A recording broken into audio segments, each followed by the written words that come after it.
पहला चैप्टर को हम देख चुके हैं। उसमें जो भी प्रश्न था और उनका जो भी विस्तार था वो हम पहला चैप्टर देख चुके हैं। यदि आप वो नहीं देखे हैं तो आप मेरे प्लेलिस्ट में जाएं और उस वीडियो को देखें।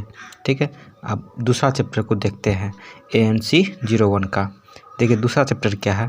स्थूल पोषक तत्व, कार्बोज तथा जल, micronutrients and carbohydrates and water. ठीक है, इसका प्रस्तावना देखते हैं। पिछली इकाई में हमने पोषक तत्वों की विस्तृत जानकारी दी है। इन पोषक तत्वों को गत इकाई से स्पष्ट किया गया है कि शरीर को स्वस्थ और सुंदर रखने के लिए पोषक तत्वों की उचित मात्रा आवश्यक है।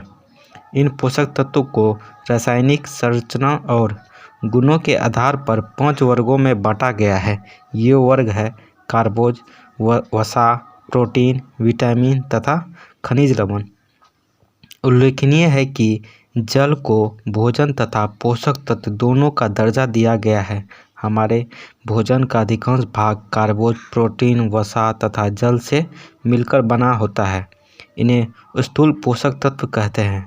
भोजन में विटामिन तथा खनिज लवण अपेक्षाकृत कम मात्रा में पाए जाते हैं, अतः इन्हें सूक्ष्म पोषक तत्व कहा जाता है। हमारे शरीर को विटामिन तथा खनिज लवण की अपेक्षा कार्बोज, वसा, प्रोटीन तथा जल की अधिक मात्रा में आवश्यकता होती है, परंतु इसका अर्थ यह नहीं है कि विटामिन और खनिज लवण कम महत्वपूर्ण है। ये भी शरीर के लिए उतने ही अनिवार्य है जितने कि भोजन में अधिक मात्रा में पाए जाने वाले पोषक तत्व। इस इकाई में हम शरीर द्वारा भोजन के पाचन, अवशोषण और उपयोग की प्रक्रियाओं पर विचार करेंगे। तत्पश्चात हम कार्बोज तथा जल की जानकारी तथा उनकी प्राकृतिक खाद्य स्रोतों और कार्यों को स्पष्ट करेंगे। देखिए, शरीर में भोजन का पाचन, अवशोषण तथा उपयोग। मानव शरीर एक मशीन की तरह है। इस मानव रूपी मशीन को सुचारू रूप से चलाने के लिए शरीर में भोजन का पाचन, अवशोषण तथा उसके उपयोग की विस्तृत जानकारी अत्यधिक जरूरी है। जैसे कि हम जानते हैं कि पाचन क्रिया का उद्देश्य भोजन को सरल रूप में परिवर्तित करना है। उल्लेखनीय है कि पाचन प्रक्रिया के दौरान भोजन के लगभग सभी अवयव जैसे कार्बोज, प्रोटीन तथा वसा में परिवर्तन होता है, जबकि भोजन के अन्य अवयव जैसे जल, खनिज लवण तथा विटामिन बिना किसी परिवर्तन के अवशोषित हो जाते हैं। पाचन तंत्र शरीर में के वे सभी अंग जो कि भोजन के पाचन तथा अवशोषण प्रक्रिया में सहायक होते हैं, पाचन तंत्र बनाते हैं। यह चित्र पाचन तंत्र की आवश्यकता अंगों को भोजन के पथ को दर्शाता है। देखिए, पहले जो है मुँह से हम कोई भी खाना खाते हैं, इस चित्र के माध्यम से आप समझिए कि भोजन का पाचन कैसे होता है हमारे शरीर में। देखिए, पहले हम मुँह से खाते हैं, वहाँ पे जो लाल ग्रंथि से लाल भोजन में मिलता है, वहाँ से आहार नली के द्वारा आमाशय में आती है, आमाशय से अग्नाशय में आती है, अग्नाशय से यकृत में आती है, छोटी आंत, बड़ी आंत, उसके बाद मूलाशय की तरफ वह निकल जाता है। ठीक है, उल्लेखनीय है कि यकृत और अग्नाशय पाचन तंत्र के अंग नहीं है, किंतु ये कुछ पाचक रसों को स्रावित करते हैं जो भोजन के पाचन और अवशोषण में सहायक होते हैं। पाचन की संपूर्ण प्रक्रिया पाचन तंत्र में भोजन के रहने के दौरान ही पूरी हो जाती है। भोजन का पाचन। अब हमें यह स्पष्ट करना है कि भोजन के पाचन की प्रक्रिया कैसे होती है तथा पाचन तंत्र के विभिन्न हिस्सों में किस प्रकार की प्रक्रिया होती है। देखिए, पहले जो है हम वो चित्र से हम आपको बताएं कि पहले मुंह में भोजन चबाते हैं। मुंह, देखिए, पाचन क्रिया की शुरुआत होती है मुंह से। मुंह पाचन क्रिया की पहली सीढ़ी मुंह है, अर्थात पाचन की प्रक्रिया मुंह से आरंभ होती है। यहाँ भोजन दांतों के द्वारा चबाया जाता है और छोटे छोटे टुकड़ों में विभाजित हो जाता है। मुंह में स्थित या टुकड़े लाल रस में मिल जाते हैं। लाल रस में पाए जाने वाला एमाइलेज नामक एंजाइम कार्बोज के पाचन में सहायक होता है। यह कार्बोज पर प्रक्रिया करके उसमें आंशिक रूप में परिवर्तित लाता है आमाशय। उसके बाद आमाशय से शुरू होता है पाचन का। तत्पश्चात भोजन मुंह में नालीनुमा संरचना द्वारा आमाशय में पहुंचता है। यह भोजन आमाशय रस से मिलकर पतले द्रव के रूप में परिवर्तित हो जाता है। आमाशय रस में उपस्थित एंजाइम प्रोटीन की पर प्रक्रिया करते हैं, जिससे प्रोटीन का आंशिक पाचन हो जाता है। भोजन के अन्य अवयवों में कई रासायनिक परिवर्तन नहीं होता है। उसके बाद छोटी आंत का काम होता है। भोजन आमाशय में पहुंचने के पश्चात छोटी आंत में पहुंचता है। उल्लेखनीय है कि आंशिक रूप से पचा भोजन छोटी आंत में आ जाता है। यहाँ पाए जाने वाले पाचक रस, जिसे अंतरस भी कहते हैं, वे मिल जाते हैं। यकृत से निकलने वाले रस को पित्तरस कहते हैं तथा अग्नाशय से निकलने वाले रस को अग्नाशय रस कहते हैं। यह रस आंत रस में उपस्थित एंजाइम, वसा, प्रोटीन एवं कार्बोज पर अभिक्रिया करके उन्हें सरल पोषक इकाइयों के रूप में बदल देते हैं। उनका शरीर में आसानी से अवशोषण हो जाता है। बड़ी आंत, छोटी आंत में अवशोषण होने के बाद बचे हुए व्यर्थ पदार्थ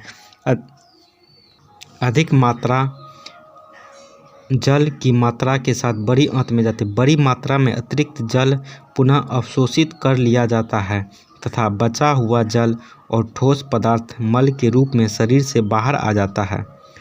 भोजन का अवशोषण मुख्यतः छोटी आंत में होता है। बचे हुए भोजन या सरल पोषक इकाइयों का छोटी आंत की दीवार से रक्त में प्रवेश करना भोजन का अवशोषण कहलाता है। छोटी आंत की भीतरी दीवार पर बहुत छोटी छोटी उंगलियों जैसे अंकुर होते हैं, जिन्हें रसा अंकुर कहते हैं। ये रसा अंकुर अवशोषण में सहायक होते हैं। इस चित्र के द्वारा पाचन प्रक्रिया की सारी जानकारी प्रस्तुत की जा सकती है। देखिए, भोजन मुंह में जाता है, यहाँ पे चबा के भोजन को छोटे छोटे कणों में विभक्त हो जाता है।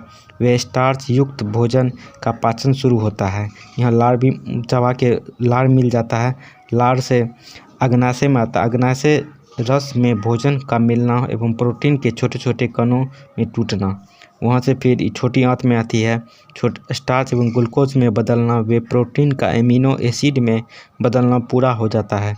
वो वसा छोटे छोटे कणों में विभक्त हो जाती है। फिर अग्नाशय रस पित्तरस छोटी आंत का रस है। उसके बाद बड़ी आंत में आती है, वहाँ जल का अवशोषण होता है। अनपचे भोजन मुख्यतः सेल्यूलोज का निष्कासन करता है। इसके बाद पाचन प्रक्रिया का सार। देखिए, शरीर में भोजन का उपयोग, शरीर जो है भोजन का उपयोग कैसे करता है। अब हमने स्पष्ट किया है कि भोजन क्रिया से उत्पन्न सरल पोषक इकाइयों शरीर में अवशोषित कर ली जाती है। वे रक्त द्वारा शरीर के विभिन्न कोशिकाओं में पहुंचाई जाती है। यहाँ इस्तेमाल से पहले इन इकाइयों में कुछ और परिवर्तन होते हैं। ये परिवर्तन दो प्रकार के हो सकते हैं। या तो सरल पोषक तत्व इकाइयों का अधिक सरल इकाइयों में बदलकर ऊर्जा उत्पन्न करती है। कुछ इकाइयों आपस में जुड़कर और अधिक जटिल पदार्थ बनाती हैं, जिनका शरीर में इस्तेमाल किया जा सकता है। चयापचय भोजन के अवशोषण के उपरांत कोशिकाओं में होने वाले इन सभी रासायनिक परिवर्तनों का चयापचय कहते हैं। रासायनिक परिवर्तन दो प्रकार के हो सकते हैं: जटिल पदार्थ का सरल पदार्थ में टूटना या सरल पदार्थ का जटिल पदार्थ में जुड़ना। इस आधार पर चयापचय की रासायनिक अभिक्रिया को दो भागों में बांटा जाता है: एक उपचय, अपचय। उपचय वे सभी रासायनिक अभिक्रिया जिनमें सरल पदार्थ जटिल पदार्थ में बदल जाते हैं, अपचय कहलाती है। अपचय दूसरी प्रकार की रासायनिक अभिक्रिया जिनमें जटिल पदार्थ सरल पदार्थ में टूटते हैं, वह अपचय कहलाती है। कार्बोज पोषक तत्व में कार्बोज पर का काफ़ी महत्वपूर्ण स्थान है, जो व्यक्ति को मजबूत और शक्ति प्रदान करने में सहायक होता है। कार्बोज शब्द से अभिप्राय मुख्य रूप से उन सभी कार्बनिक यौगिकों के समूह से है जो आवश्यक रूप से तीन तत्व कार्बन, ऑक्सीजन तथा हाइड्रोजन से बने होते हैं। उल्लेखनीय है कि वनस्पति से प्राप्त खाद्य पदार्थ में कार्बोज काफ़ी मात्रा में होता है। इनमें मुख्यतः शर्करा, स्टार्च तथा रेशे के रूप में होता है। वे सभी प्रकार के कार्बोज कुछ मूल इकाइयों से मिलकर बने होते हैं। सभी प्रकार के कार्बोज जैसे शर्करा, स्टार्च और रेशे को 2 भागों में विभाजित किया जा सकता है: उपलब्ध कार्बोज तथा अनुपलब्ध कार्बोज। शर्करा तथा स्टार्च मनुष्य के पाचन तंत्र में आसानी से पच जाते हैं तथा शरीर के विभिन्न कार्यों के लिए उपलब्ध हो सकते हैं, अतः इन्हें उपलब्ध कार्बोज कहा जाता है। सेल्यूलोज तथा कुछ अन्य कार्बोज मनुष्य के पाचन तंत्र में नहीं पचाए जा सकते हैं, इन्हें रेशे या अनुपलब्ध कार्बोज कहा जाता है। उपलब्ध कार्बोज अनाज तथा मिलेट, मोटे अनाज, जड़ एवं मूलकंद, कुछ फल, मीठे पदार्थ जैसे चीनी, गुड़ तथा शहद कार्बोज के अच्छे स्रोत हैं। किस खाद्य पदार्थ में कितनी मात्रा में कार्बोज पाया जाता है, ये नीचे दी गई तालिका द्वारा स्पष्ट किया जा सकता है। कार्बोज की अधिकता वाले खाद्य पदार्थ। देखिए, खाद्य पदार्थ एक बगल है, एक बगल कार्बोज की मात्रा ग्राम में। चीनी में 99.4, शहद में 79.5, गुड़ में 95.0, अनाज के गेहूं में 71.2, चावल में 78.2, जड़ एवं मूलकंद में आलू में 22.6, शकरकंदी में 28.2, टेपियोका में 38.1, फल में पका हुआ केला में 27.2, चीकू में 21.4, पका हुआ आम में 16.9। कार्बोज के कार्य निम्नलिखित हैं। ऊर्जा प्रदान करना कार्बोज का मुख्य कार्य है। शारीरिक क्षमता बढ़ाना तथा शक्ति प्रदान करने के लिए ऊर्जा अत्यधिक जरूरी है, जो हमें कार्बोज से प्राप्त होता है। जैसे कि हम जानते हैं कि विभिन्न शारीरिक कार्यों के लिए ऊर्जा अत्यधिक जरूरी है, जो हमें कार्बोज से प्राप्त होता है। उल्लेखनीय है कि हमारे शरीर से प्राप्त होने वाले कुल कैलोरी का 60 से 70% भाग कार्बोज ही प्रदान करता है। 1 ग्राम कार्बोज से 4 किलोग्राम कैलोरी ऊर्जा मिलती है। प्रोटीन को अन्य कार्यों के लिए मुक्त करना। हालांकि ऊर्जा की आवश्यकता को पूरा करने के लिए प्रोटीन का उपयोग किया जा सकता है, किंतु ऊर्जा प्रदान करने वाले प्रोटीन का मुख्य कार्य नहीं है। यदि शरीर की ऊर्जा की आवश्यक की पूर्ति के लिए कार्बोज उचित मात्रा में लिया जाए तो प्रोटीन शारीरिक वृद्धि के मुख्य रूप के उपलब्ध होते हैं। परंतु यह स्पष्ट करना जरूरी है कि कार्बोज की मात्रा उपयुक्त होने पर प्रोटीन शारीरिक वृद्धि के स्थान पर ऊर्जा प्रदान करने के लिए प्रयोग में लाए जाते हैं। वसा के उपयोग में सहायक करना। शरीर में वसा के सही उपयोग के लिए भोजन में कार्बोज की मात्रा कुछ मात्रा का होना आवश्यक है। दैनिक जीवन में कार्बोज की उपस्थिति ऊर्जा प्राप्ति के लिए वसा की बहुत अधिक उपयोग को रोकती है। कार्बोज का पाचन, अवशोषण तथा उपयोग। कार्बोज का पाचन मुंह से ही शुरू हो जाता है। लार में उपस्थित एक एंजाइम जिसे एमाइलोज कहते हैं, पके हुए स्टार्च को छोटी छोटी इकाइयों में तोड़ सकता है। आंशिक रूप से पचा हुआ भोजन आमाशय में आ जाता है। आमाशय में कार्बोज के पाचन के लिए कोई एंजाइम नहीं होते हैं, अतः छोटी आंत के ही कार्बोज के पाचन का मुख्य स्थान है। छोटी आंत में कार्बोज को पचाने वाला मुख्य एंजाइम अग्नाशय से निकलने वाले एमाइलेज है। यह एंजाइम कच्चे और पके हुए दोनों तरह के स्टार्च पर क्रिया कर इनको बहुत छोटी छोटी इकाइयों में परिवर्तन कर देता है। इसके बाद ये सरल इकाइयों छोटी आंत की कोशिकाओं में चली जाती है, जहाँ पर 3 मुख्य एंजाइम माल्टोज, लैक्टोज, सुक्रोज कार्बोज की पाचन क्रिया का पूरा करते हैं और अंत में कार्बोज को अंत में ग्लूकोज, फ्रुक्टोज एवं ग्लूकोटोज में बदल देते हैं। रक्त में अवशोषण के बाद कार्बोज की सभी सरल इकाइयों अंत में ग्लूकोज में परिवर्तित हो जाती है। फिर रक्त द्वारा ग्लूकोज शरीर के विभिन्न ऊतकों तथा कोशिकाओं में ले जाता है।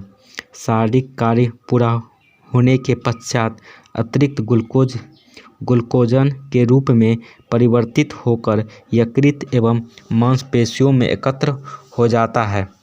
अब हम इस बात को स्पष्ट कर रहे हैं कि शर्करा, स्टार्च तथा रेशे किस प्रकार एक दूसरे से भिन्न हैं। घर में प्रयोग की जाने वाली चीनी में पाए जाने वाले कार्बोज का एक अणु केवल 2 मूल इकाइयों ग्लूकोज तथा फ्रुक्टोज से बना होता है, जबकि स्टार्च एक बहुत बड़ा अणु है। यह ग्लूकोज की कई मूल इकाइयों के जुड़ने से बनता है, जैसे चावल, गेहूँ, मक्का आदि। रेशे शब्द से तात्पर्य है कई प्रकार के कार्बोज के समूह जो कि स्टार्च की तरह बहुत सारी मूल इकाइयों से बने होते हैं। इस प्रकार रेशे स्टार्च के समान ही बड़ा अणु है, जैसे सेल्यूलोज ग्लूकोज की कई इकाइयों से मिलकर बना होता है। अनुपलब्ध कार्बोज। रेशे भी कार्बोज का एक रूप होता है जो स्टार्च की तरह बहुत सारी मूल इकाइयों से बने होते हैं। रेशा क्या है? क्या मुँह एक पोषक तत्व है तथा शरीर में इसकी क्या भूमिका है? इन सारे प्रश्नों का उत्तर नीचे दिया जा रहा है, जो काफ़ी महत्वपूर्ण है।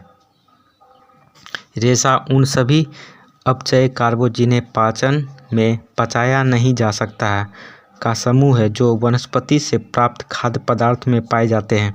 उदाहरणतः सेल्यूलोज। हालांकि भोजन के इन अपचय पदार्थ से शरीर को कई पोषक तत्व नहीं मिलता है, फिर भी यह शरीर के कुछ क्रियाओं को सुचारू रूप से चलाने के लिए आवश्यक है। देखिए रेशे का कार्य। Function of fibre. रेशे के कार्य निम्नलिखित है। सुधा संतुष्ट, भूख शांत करना।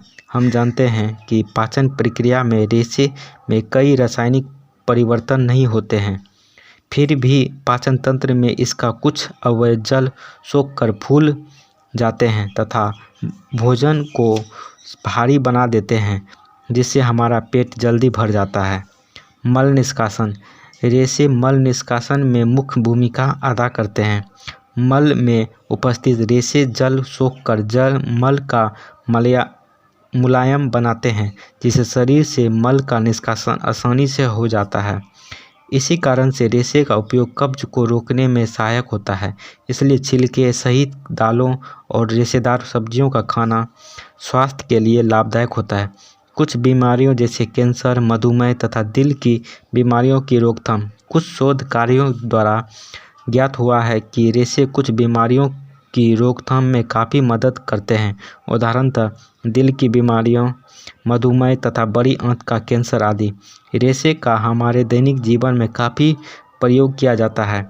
यह अनाज, दालों तक की बाहरी परतों में पाए जाते हैं। उल्लेखनीय है कि गेहूं के दाने, आटा तथा साबुत दालें जैसे उड़द की दाल, राजमा, लोबिया आदि में अधिक मात्रा में रेशा पाया जाता है।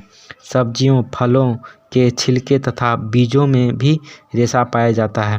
उदाहरणतः कमल, लकड़ी, मटर, फलियां, बैगन, भिंडी, संतरा, मौसमी, अमरूद, आंवला तथा हरी पत्तेदार सब्जियां जैसे पालक आदि। जल। अब जल का देखिए। मानव या किसी भी प्राणी के लिए जल ही जीवन है। जल के बिना कोई भी प्राणी कुछ समय तक ही जीवित रह सकता है, परंतु जल के बिना उसकी जीवन रहना संभव नहीं है। यह भोजन में अधिक मात्रा में पाए जाने वाला पोषक तत्व है। यह 2 तत्व से मिलकर बना होता है, ऑक्सीजन और हाइड्रोजन। जल हाइड्रोजन के 2 परमाणु तथा ऑक्सीजन के 1 परमाणु से मिलकर बना है। जल में सोडियम तथा पोटासियम जैसे खनिज लवण होते हैं, इसलिए जल को पोषक तत्व के अलावा भोजन भी माना जा सकता है। जल के कार्य। जल का क्या कार्य है? जल का हमारे जीवन में काफ़ी महत्वपूर्ण स्थान है।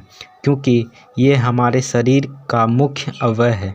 उल्लेखनीय है कि एक वयस्क व्यक्ति के शरीर के कुल भार का लगभग 60% भाग, बच्चे के शरीर के भार का लगभग 75% भाग जल होता है। जल के कार्य निम्नलिखित है। जल शरीर के सभी कोशिकाओं को गीला रखता है। लार तथा अन्य पाचक रसों में उपस्थित जल पाचन तंत्र में भोजन की गति को नियंत्रित करता है। दो जड़ों के बीच में एक प्रकार का द्रव होता है। इस द्रव में अधिकतर भाग जल का होता है। जल एक अच्छा विलायक है। इसमें विभिन्न तत्व तथा पदार्थ आसानी से घुल जाते हैं तथा इसी रूप में रक्त के द्वारा शरीर के विभिन्न भागों में पहुंचाए जाते हैं। इतना ही नहीं, यह व्यर्थ पदार्थ को शरीर से बाहर निकालने में भी काफ़ी मदद करता है। जल शरीर के द्रव्यों का वह माध्यम है जो शरीर के सभी द्रव्यों जैसे रक्त, लार, पाचन रसों, मूत्र, मल तथा पसीनों को तरलता प्रदान करता है। शरीर के तापमान के नियंत्रण